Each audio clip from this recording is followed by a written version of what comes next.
નમસ્કાર મિત્રો, સ્વાગત છે તમારું ગુજરાત ખેડૂત યુટ્યુબ ચેનલમાં।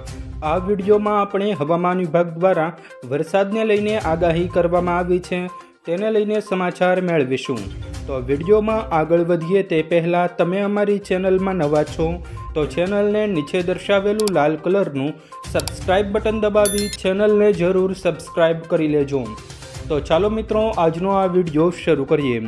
ગુજરાતમાં આગામી 3 દિવસ ગાજવીજ સાથે હળવા વરસાદની આગાહી હવામાન વિભાગ દ્વારા કરવામાં આવી છે। સૌરાષ્ટ્રથી લઈને પૂર્વ મધ્ય અરબ સાગર પર એક ટ્રફ સિસ્ટમ સક્રિય થવાના કારણે ગુજરાતમાં આગામી 3 દિવસ તોફાની પવન સાથે ધોધમાર વરસાદ પડશે। મિત્રો, આજે 40થી 50 કિલોમીટર પ્રતિ કલાકની ઝડપે પવન ફૂંકાશે તેવી આગાહી પણ હાલમાં કરવામાં આવી છે।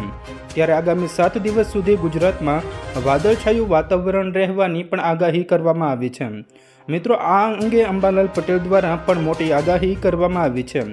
અંબાલાલ પટેલ દ્વારા કેટલાક વિસ્તારોમાં ચોમાસા પહેલાંની અસર જોવા મળી શકે તેવી આગાહી કરવામાં આવી છે।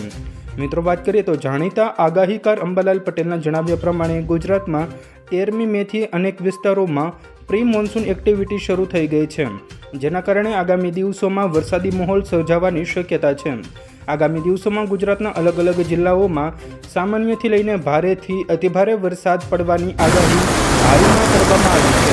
હાલમાં ઉત્તર ગુજરાતના કેટલાક તેમજ મધ્ય ગુજરાતના કેટલાક વિસ્તારોમાં 15 તારીખ સુધી ભારેથી અતિભારે વરસાદ પડી શકે છે। આ સમયે વીજળીના કડાકા અને તીવ્ર પવન અને ઝરમર વરસાદ સાથે છૂટાછવાયા વિસ્તારોમાં આંધી વંટોળ જેવી પરિસ્થિતિ પણ જોવા મળશે તેવી આગાહી અંબાલાલ પટેલ દ્વારા કરવામાં આવી છે। આ ઉપરાંત મિત્રો, વાત કરીએ તો 24મી મેથી 4 જૂન દરમિયાન અરબ સાગરમાં એક હવાનું નવું દબાણ બની રહ્યું છે। જો એ દબાણ ઊંડું થાય અને ચક્રવાતી સ્વરૂપ ધારણ કરે તો ગુજરાતના કિનારાના વિસ્તારોમાં ખૂબ જ ઝડપી પવનની સાથે ગાજવીજ સાથે ધોધમાર વરસાદ પડશે તેવી આગાહી કરવામાં આવી છે। તો મિત્રો, આ હતા વરસાદને લગતા તમામ સમાચાર।